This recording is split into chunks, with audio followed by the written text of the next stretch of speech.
கேள்வி பார்வையாளருக்கு வணக்கம். இந்த நேர்காணலில் நாம் சந்திக்க இருக்கும் சிறப்பு விருந்தினர் அண்ணா திராவிட மக்கள் முன்னேற்ற கழக பொதுச் செயலாளர் வழக்கறிஞர் பசும்பொன் பாண்டியன். வணக்கம். வணக்கம். 1967 77 வரலாறு திரும்பக்கூடிய வகையில் ஒரு சம்பவம் நடந்திருக்கிறது. எத்தனையோ அரசியல் கட்சிகள் திமுக அதிமுக நான் தான் மாற்றுன்னு தமிழ்நாட்டில் வந்திருந்தாலும் அவரெல்லாம் கடைசி திமுக அதிமுகவுடைய கூட்டணி வச்ச சம்பவம் கூட பார்க்க முடியாது. புதிதாக வந்த விஜய் அவர்கள் தனி மெஜாரிட்டி இல்லைனா பெரும்பான்மையான இடங்களை கைப்பற்றி இருக்காங்க. 108 தொகுதி வெற்றி பெற்றிருக்காங்க. எப்படி சார் பாக்குறீங்க? இந்த வெற்றி இயற்கையான வெற்றியாக நான் கருதவில்லை. இது சம்பந்தமாக நான் ஏராளமான பேட்டிகளை கடந்த 7 ஆண்டுகளாகவே நான் பேசி வருகிறேன். அண்மையில் ஒரு 5 மாத காலமாக டெல்லி ஏகாதிபத்தியம் திராவிடத்திற்கு எதிராக ஒரு சதி செய்கிறது, சம்திங் ராங் பேசிட்டு வர்றேன். கடைசியாக தேர்தல் வாக்கு எண்ணிக்கைக்கு முதல் நாள் 3ஆம் தேதி 11 மணிக்கு ஒரு பேட்டி கொடுத்துருக்கிறேன். எடப்பாடியை கை காட்டி விஜயை வெற்றி பெற வைக்க போகிறார்களா அல்லது விஜயை கையை காமித்து எடப்பாடியை வெற்றி வைக்க போகிறார்களா என்று தெரியவில்லை. கவனமாக இருக்க வேண்டும். அதற்கு 3 நாட்களுக்கு முன்பாக நான் தலைமை தேர்தல் அதிகாரியிடத்திலும் டிஜிபி இடத்திலும் ஒரு புகார் மனு கொடுத்திருந்தேன். ஏழை சொல் அம்பலம் ஏறாது அப்படின்ற மாதிரி எங்க பேச்சுக்களை எல்லாம் திராவிட முன்னேற்ற கழகத்தின் தலைமை கண்டுகொள்ளவில்லை, கேட்கவில்லை. நான் முதலிலே வாக்களித்த வாக்காளர் பெருமக்களுக்கு நன்றி. விஜயை பெரும்பான்மையாக வெற்றி பெற வைத்திருக்கிறார்கள் என்ற கருத்தில் எனக்கு உடன்பாடு இல்லை. அதனால நாங்கள் எடுத்துக்கொண்ட கொள்கை மதச்சார்பற்ற முற்போக்கு கூட்டணி. அதற்கு திராவிட முன்னேற்ற கழகத்திற்கு கூட்டணியில் காங்கிரஸ், விடுதலை சிறுத்தைகள், இஸ்லாமிய அமைப்புகள், மறுமலர்ச்சி திராவிட முன்னேற்ற கழகம் உள்ளிட்ட அமைப்புகளுக்கு வாக்களிக்க வேண்டும் என்று பிரச்சாரம் செய்தேன். அதற்கு வாக்களித்த வாக்காளர் பெருமக்களுக்கு நன்றி தெரிவிப்பதோடு சந்தர்ப்பவாத பிரேமலதா இயக்கத்தை தோற்கடிக்க வேண்டும் என்று அறைகோள் விடுத்தோம். 9 இடங்களில் சந்தர்ப்பவாத கூட்டணி தோற்கடிக்கப்பட்டிருக்கிறது. RSS அமைப்பின் நேரடி இறக்குமதியான நத்த வேட்பாளர் தோற்கடிக்கப்பட்டிருக்கிறார். சிவகங்கையிலே கருணாஸ் தோற்கடிக்கப்பட்டிருக்கிறார். ஆணவ படுகொலை எல்லாம் ஆதரிக்கக்கூடிய ஈஸ்வரன் தோற்கடிக்கப்பட்டிருக்கிறார். இங்கே எல்லாம் விழிப்போடு மக்கள் வாக்களித்ததற்காக நன்றியை தெரிவித்துக் கொள்கின்றேன். எங்கள் அண்ணா திராவிட மக்கள் முன்னேற்ற கழகம் எடுத்த கொள்கை உறுதி நிலைப்பாட்டிற்கு, தேர்தல் நிலைப்பாட்டிற்கு வாக்களித்தவர்களுக்கு நன்றி. குறிப்பாக நான்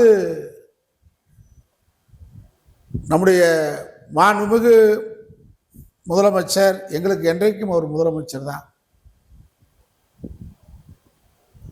திராவிட முன்னேற்ற கழகத்தின் தலைவர் தோல்வியை என்னால் ஏற்றுக்கொள்ள முடியவில்லை, சகிக்க முடியவில்லை. ஜனநாயக படுகொலையை வாக்கு இயந்திரத்தில் அரங்கேற்றி மகிழ்ந்திருக்கிறது RSS. இந்தியாவில் பாசிச சனாதன பாரதிய ஜனதாவுக்கு எதிராக தங்கள் மாநிலத்தில் மதச்சார்பற்ற சக்திகளை முன்னெடுத்த கேரளா மாநில முதல்வர் பினராயி விஜயன், மேற்கு வங்கத்துடைய முதல்வர் மம்தா பானர்ஜி, தமிழ்நாட்டுடைய முதலமைச்சர் நம்முடைய தளபதி ஸ்டாலின் ஆகியோர்கள் திட்டமிட்டப்பட்டு தோற்கடிக்கப்பட்ட செய்திதான் என்று நான் அறிகின்றேன். அதற்காக வருத்தப்படுகிறேன். போற போக்குல நான் பேசிட்டு போற ஆள் கிடையாது. என்னுடைய பேட்டியெல்லாம் நீங்க இப்ப பொதுவாக இருக்கக்கூடியவங்க படிங்க. இந்த 5 மாசம் தேர்தல் அறிவிக்கப்பட்ட நாள்லேருந்து நான் கொடுத்துட்டு வர்றேன், தெளிவாகவே கொடுத்துட்டு வர்றேன். எனக்கு சீட்டு கிடைக்கலன்றதுக்காக ஒரு பேச்சு பேசலை. இப்போ இந்த சீட்டு கிடைச்சிருந்தா தமிழ்நாடு கூட ஜெயிக்கும்னு சொல்கிற ஆள் நான் இல்லை. ஆடி காட்டில் அம்மி மிதிக்கிற மாதிரி பறக்கிற மாதிரி பறந்து போயிடுவோம். அவன் இயந்திரத்தில் கோளாறு பண்ணுறான். யார் வெற்றி பெற வேண்டும், யார் வெற்றி பெறக்கூடாதுன்னு சொல்லி முடிவு பண்ணிடுறாங்க. முடிவு பண்ணி தான் இந்த தேர்தல் நடந்திருக்கு. இந்தியா முழுவதும் நடக்குது. நீங்கள் மறுபடியும் வாக்கு இயந்திரம் இல்லாமல், இவிஎம் இல்லாமல் அச்சிட்டு அந்த வாக்கு போடுற முறை வந்தாதான் இந்தியாவில் பாஜகவை வீழ்த்த முடியுமே தவிர வீழ்த்தவே முடியாது. நீங்கள் இதில் என்னன்னு கேட்டீங்களாக்கா, அதுக்காக ஆட்சிக்கு எதிரான அலை இல்லை, முழுக்க முழுக்க இவிஎம் ஃப்ராட் பண்ணிட்டாங்கன்னு சொல்லிட்டு நான் தப்பிச்சு போக உருப்பல. திராவிட முன்னேற்ற கழக ஆட்சிக்கு எதிரான ஒரு கூட்டம் இருந்துச்சு.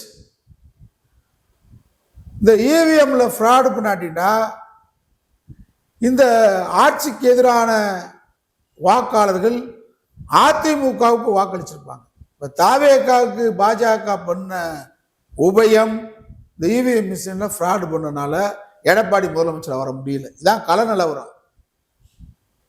அதுக்காக திமுக இவ்வளவு பெரிய தோல்வியை சந்தித்திருக்காது. திராவிட முன்னேற்ற கழகம் ஆட்சி கூட வந்திருக்கலாம். முணுமுணுப்பு இருந்தது, திமுகவுக்கு எதிராக முணுமுணுப்பு இருந்தது. அதை உணர மறந்தார்கள்.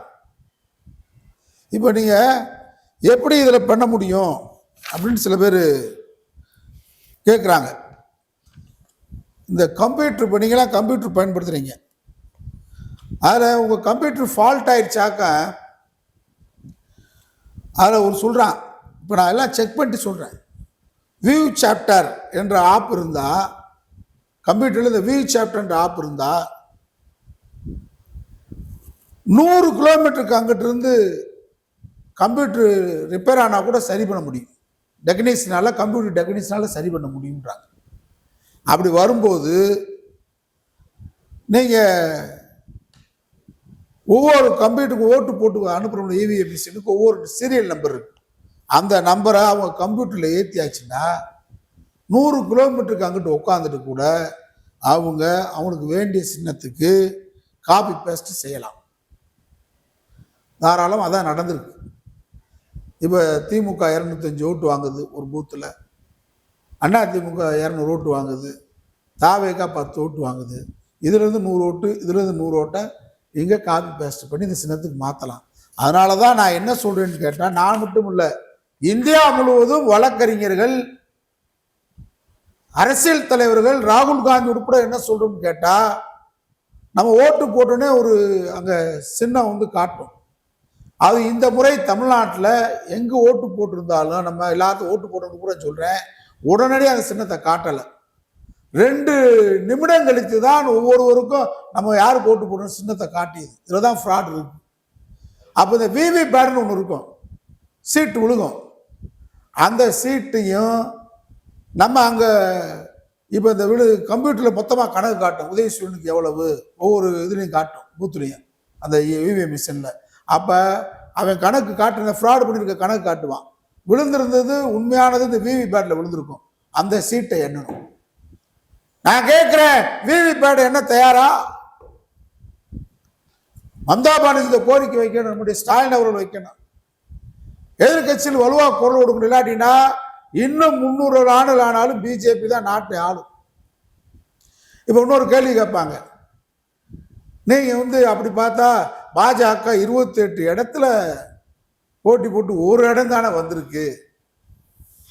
நீங்க ஒரு இடத்துல புதையல் இருக்குன்னு சொன்னா, ஒரு பெரிய வீட்டில் புதையல் இருக்குன்னு சொல்லிடுவாங்க. அந்த வீட்டில் பிறந்த ஒரு சின்ன ஆண் குழந்தைய நரபலி கொடுத்தா தான் அந்த வீட்டில் புதையல் எடுக்க முடியும்னு சொன்னா, அவன் வீட்டில் பிறந்த அவன் பெத்து வளர்த்த ஆசையா வளர்த்த பிள்ளைவே நரபலி கொடுத்துருவாங்க. அது மாதிரி இங்கே திராவிடத்தை வீழ்த்த வேண்டும், ஆரியம் வர வேண்டும், பாஜக, RSS, தாவேகா என்ற பெயரில் ஆட்சியில் அமரப்போகிறது. அதற்கு தமிழிசை அவர் குழந்தையை நரபலி கொடுத்து விட்டார்கள், எல்முருகனை நரபலி கொடுத்து விட்டார்கள், நைனா நாகரை நரபலி கொடுத்து விட்டார்கள். மக்கள் நம்பணும்ல. ஏன் அப்ப எடப்பாடி பழனிசாமிக்கு கொடுக்கல? எடப்பாடி பழனிசாமிக்கு ஏன் கொடுக்கலன்னு கேட்டா கொஞ்சம் வம்பு பண்றாரு. 27 சீட்டு, நான் அந்த சீட்டு தான் கொடுப்பேன், இங்க கொடுக்க மாட்டேன் அப்படின்னு சொல்றாரு. அப்ப இங்க என்ன பண்ண வேணும் கேட்டா, தாவேகா தற்கூரி கூட்டம் எல்லாத்துக்கும் தயார். ஆதவர்ஜுனா டெல்லியில எல்லா லாபியும் பண்ணிட்டார். எப்ப பண்ணார் தெரியுமா? ஆதவர்ஜுனா 41 பேர் இறந்த உடனே ஓட்டம் பிடிச்சிட்டு போனார். எங்க? டெல்லிக்கு.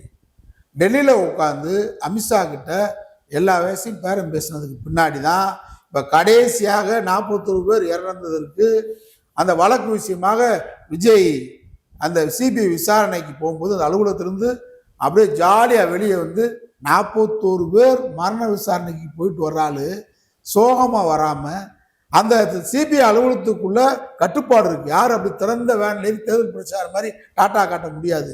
அவ்வளவு மகிழ்ச்சியா இந்த இவிஎம் மிஷின் ஃப்ராடெல்லாம் சொல்லிட்டாங்க. அவங்க ஒப்பந்தம் போட்டாங்க. யார் மூலமாக?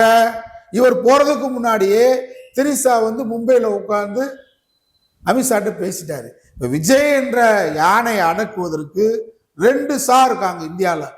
ஒன்னு அமித்ஷா, ஒன்னு திரிசா.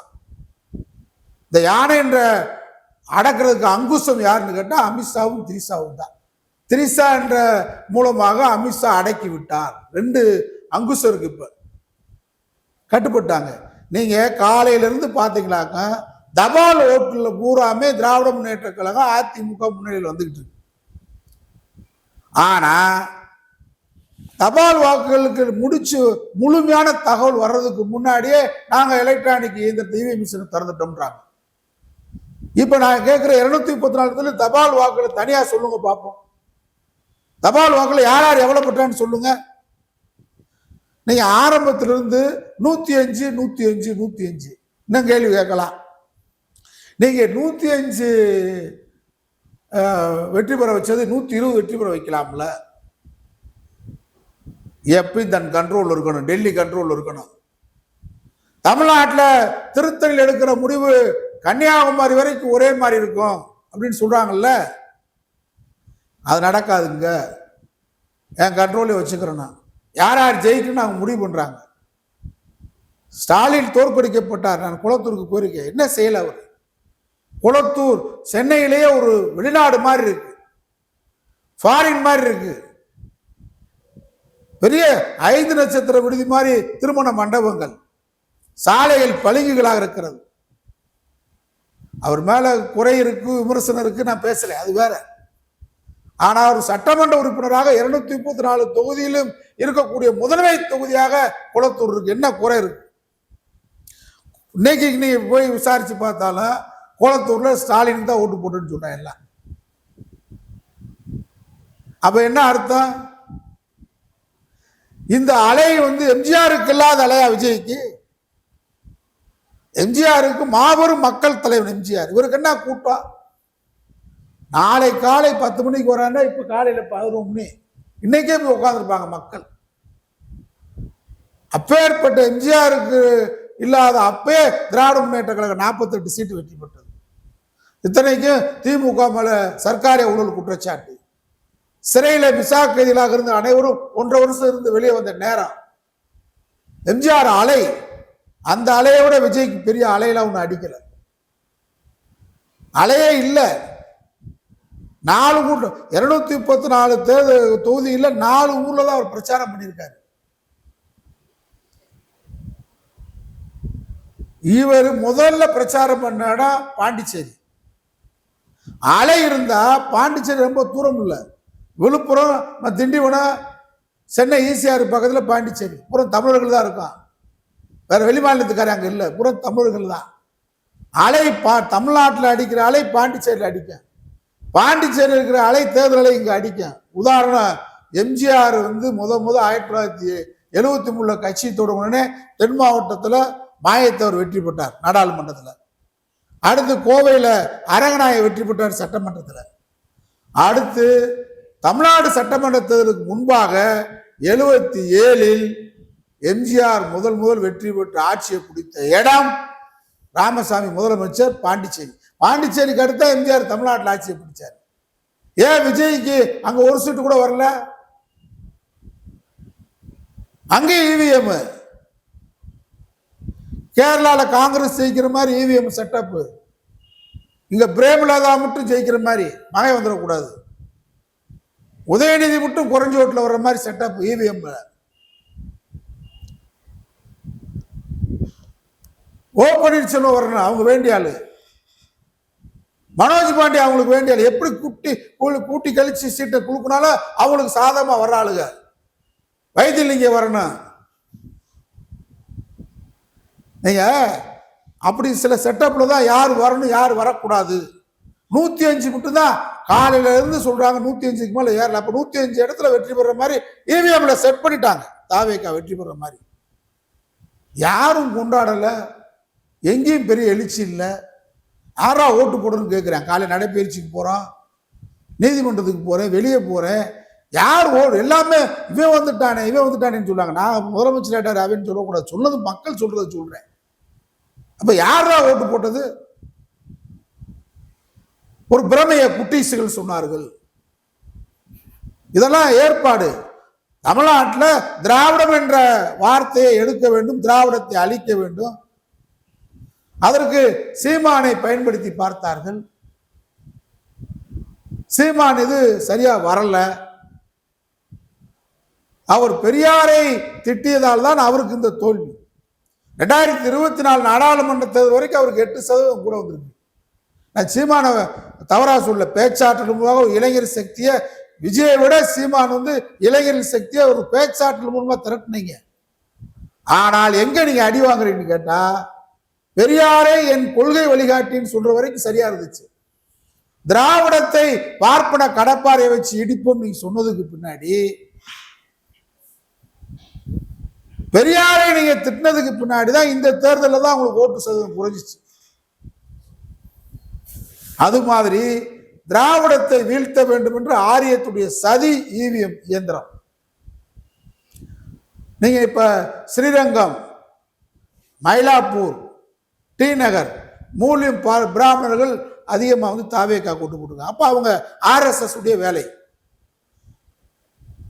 நீங்க ஈரோடு கிழக்குல சீமானுக்கு பிராமணர்கள் அதிகமா ஓட்டு போட்டாங்க, நாடாளுமன்றத்தில் பிராமணர்கள் போட்டாங்க.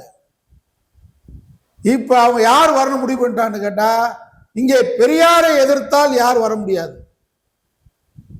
அப்ப திராவிட வார்த்தையை முதல் தூக்கிடுவோம், தமிழக வெற்றி கழகம் வைப்போம். ஆனா பெரியார கொள்கை வழிகாட்டின்னு சொல்லுவோம். பெரியார எதிர்த்தனாலதான் சீமானுக்கு வீழ்ச்சி. ஆனா இவர் அம்பேத்கரையும் பெரியாரையும் படத்தை போட சொல்லி வழிகாட்டின்னு சொல்லிட்டு இந்த இயக்கத்தை திராவிடத்தை குழி தோண்டி புதைக்கும் சொல்லி ஒரு அபாயகரமான சக்தியை, RSS விட பாஜக விட ஒரு மோசமான சக்தியை தமிழ்நாட்டில் இன்னைக்கு ஆட்சியில் உட்கார வைக்கிறதுக்கு RSS முதல்ல கால் பதிச்சிருச்சு. இது திராவிடம், 2 திராவிட இயக்கமும் அதிமுகவும் திமுகவும் திராவிட இயக்க கொள்கையில நீங்க வேறுகளை நீங்க அழித்தீங்க. வேறுகளை நீங்க வெந்நீரால அழிச்சிங்க, ஊத்துனீங்க. கொள்கை வேறுகளை அழிச்சிங்க 2 இயக்கமுமே. தலைவர் ஸ்டாலின் சரியா இருந்தாரு, உதயநிதி சரியா இருக்காருன்னு வைங்க. நாங்க இப்ப யாரை வச்சு இங்க கீழே கட்சி நடத்துறது, யாரை வச்சு கொள்கை நடத்துறது? அதனால நீங்க முழுமையா நீங்க பார்த்தீங்கன்னு சொன்னா, இதுல ஒரு மிகப்பெரிய சதி வலையை டெல்லி ஏகாதிபத்தியம், RSS, பாஜக அவருடைய நூற்றாண்டு கனவை நிறைவேற்றுவதற்கு முதல் அடியாக தாவேகா விஜயை பயன்படுத்தியிருக்காங்க. இப்போ அவங்க அந்த குறைஞ்ச இதில் வச்சுக்கிட்டு இங்க நிலையில்லாத ஸ்திரத்தனம் இல்லாத ஒரு அரசை நிறுவ வேண்டும். அவங்க இப்ப எடப்பாடியை கூட கூப்பிட்டு மிரட்டலாம், நீங்க ஆதரவு கொடுங்க வெளியிலிருந்து, முதல் கட்டம் விஜய் முதலமைச்சராக இருக்கட்டும், 2 ஆண்டு கழிச்சு நீங்க முதலமைச்சராக இருங்க அப்படின்னு சொல்லலாம். இந்த சதுரங்க வேட்டை அரசியலை இங்கே நிலைநிறுத்தி மக்களுக்கான திட்டங்களை திராவிட முன்னேற்ற கழகம், திராவிட இயக்கம் நிறைவேற்றிய மக்கள் திட்டங்களை, அவங்க ஊழல் பண்ணாங்க, லஞ்சம் பண்ணாங்கன்றதெல்லாம் வேற, மக்களுக்கான திட்டங்களை நாசப்படுத்துகிறதுக்கு இந்த தாவேக்கால தற்கூரிய போய் ஓட்டு போட்டிருக்கீங்க. நான் ஓட்டு போடணும்னு சொல்லலை, முழுக்க முழுக்க இயந்திரம்னு சொல்லலை. ஆட்சிக்கு எதிரான அலை இருந்திருக்கு. 2 திராவிட இயக்க வேணான்னு சொல்லி எப்பயும் ஒரு 10% மக்கள் வாக்களிச்சிருக்காங்க. தொடர்ந்து அவன் வாக்களிப்பான். 3வது அன்னைக்கு வாக்களிச்சுட்டே இருக்கான் தமிழ்நாட்டில் தொடர்ச்சியா. விஜயகாந்துக்கு, வைகோவுக்கு, மூப்பனாருக்கு, சீமானுக்கு அந்த வாக்கும் கூடியிருக்கு. ரசிகர்கள் அவனுக்கு விஜய்க்கு இருக்கக்கூடிய ரசிகர்கள் அவங்களும் இந்த தேர்தலில் அவங்களும் சாதாரணமாக நம்ம சொல்லுவாங்க ஆங்கிலத்தில் பேராசோசியல் ரிலேஷன்ஷிப் பண்ணுவாங்க. நடிகர் இணைப்பு மட்டுமல்ல, ஆட்சியின் மீதான அதிருப்தி இருந்தது. அதை நம்மளாம் பேசுறவங்களுக்கு திராவிட முன்னேற்ற கழகத்தில் அண்மை காலமாக இடமே இல்லை. கருத்துக்களை கேட்பதே இல்லை. கருத்துக்கு பஞ்சம். அதிகாரிகளை வச்சு ஆட்சி நடத்துறது, அதிகாரிகள் சொல்றதான் கேட்கிறது. இந்த தேர்தல் அலை பாண்டிச்சேரியில் அடிக்காத அலை விழுப்புரம், கடலூர், திண்டிவனம் இந்த பகுதியில் விசில் சத்தம் குறைஞ்சிருக்கு. அன்புமணி வெற்றி பெற்றிருக்கிறாரு. அதுக்கு காரணம் சில பேர் அங்கே பிரச்சாரத்துக்கு போகலன்றாங்க. மதுரைக்கே பிரச்சாரத்துக்கு வரல. மதுரை 8 தொகுதி எப்படி ஜெயிச்சாரு? அதனால அங்கேயே ஒரு குறிப்பிட்ட இளைஞர்கள் சரியா இருக்கிறாங்க. தென் மாவட்டத்தை பொறுத்தளவுலையும் அதிமுகவை ஓச்சு கட்டணும்னு சொல்லி எடப்பாடி பழனிசாமி கோபமும் இங்கே தாவேக்காக்கு மாறி இருக்கிறத பார்க்குறோம். ஆட்சிக்கு ஒரு பக்கம் அதிருப்தினாலும் சின்னம்மா சசிகலா அவர்கள் அவங்க போட்ட வேட்பாளரை இங்கே ஒரு அதிருப்தி அலையை எடப்பாடி அணிக்கு வீழ்த்துறதுக்கு பயன்பட்டு முதலுத்தூர் 40,000 வாக்குகள். இந்த பக்கத்தில் தென்காசி, ஒட்டப்பிடாரம், திருமங்கலம், அதிமுக தென் மாவட்டத்தில் வராது எடப்பாடி பழனிசாமி சொன்னோம். கேட்கல. கேட்காவுடைய விளைவு இன்றைக்கு RSS சங்பரிவார் கூட்டம் தமிழ்நாட்டில் நுழைவுச்சீட்டை அவர்களுக்கு கொடுத்திருக்கிறார்கள். அது வாக்கு இயந்திரம் மூலமாக தான். இந்த வாக்கு இயந்திரத்தில் தவறு மூலமாக தாவேக ஆட்சியில் அமரப் போகிறது. அவங்க என்ன பண்ண போறாங்கன்னு பார்ப்போம். அவரால் எதுவுமே செய்ய முடியாது. என்று கேட்டால் அவரால் ஆடம்பரமான வாழ்க்கை, ஆடம்பரமாக இருக்கக்கூடியவர், உழைப்பு என்ற ஸ்டாலினவே மக்கள் வெறுக்கும் போது உழைப்பே இல்லாத முதலமைச்சராக விஜய் நீண்ட நாள் நீடிக்க மாட்டார். இது குறப்பிரசவம் தான். இந்த குழந்தை தப்பிக்காது. 5 ஆண்டுகள் இந்த ஆட்சி தொடராது என்பதனுடைய கருத்து. அது மட்டும் இல்லை, நீங்கள் அவர் வாக்குறுதியெல்லாம் கொடுத்தது பார்த்தீங்கன்னாக்கா நிறைய வாக்குறுதிகளை கொடுத்துருக்கிறாரு. அதாவது பெண்களுக்கு 2,500 ரூபா கொடுத்தாகணும். இருக்கிற நிதிநிலைமையை வச்சு திராவிட முன்னேற்ற கழக அரசு 1000 ரூபா கொடுத்துச்சு. 2,000 ரூபா கொடுக்க போறாரான்னு தெரியல. 1 பவுன் தங்கம் தரன் இருக்காரு. இந்த அணில் குஞ்சு எல்லாம் காத்துக்கிட்டு இருக்கு, வாங்குங்க. 6 கேஸ் சிலிண்டர் வருஷத்துக்கு தரேன் இருக்காரு. அது போக 1லிருந்து 12 வரை படிக்கக்கூடிய பெண் பிள்ளையுடைய தாய்க்கு கல்வி ஊக்கத்தொகையாக 15,000 ரூபா அண்ணன் விஜய் தரேன் இருக்காரு. தானா போனா காத்திருங்கள் கிடைக்கும். தங்க மோதிரம் பிறந்த குழந்தைகளுக்கு கொடுக்குறேன் இருக்காரு. அந்த பெண்களுக்கு சுய உதவி குழு மூலமாக 5 லட்சம் கடன் தரேன் இருக்காரு. காத்திருங்கள், பெட்டிஷன் போடுங்க, உங்க எம்எல்ஏ கிட்ட வாங்குங்க, கொடுப்பாங்க.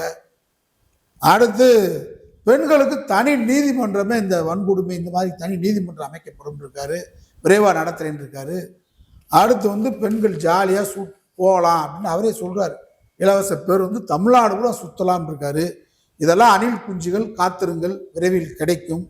ஆனால் இங்கே திராவிட இயக்கத்திற்கும் சனாதன வாதிகளுக்கு நடக்கிற போர் தொடரப் போகிறது. விஜய் மூலமாக பாஜக அரங்கேற்ற துடிக்கிற சனாதனத்தை, ஆரியத்தை எங்களை போன்ற கோடான கோடி திராவிட இயக்க தொண்டர்கள் இருக்கின்ற வரை அனுமதிக்க மாட்டோம். எச்சரிக்கை. நன்றி சார். நன்றி.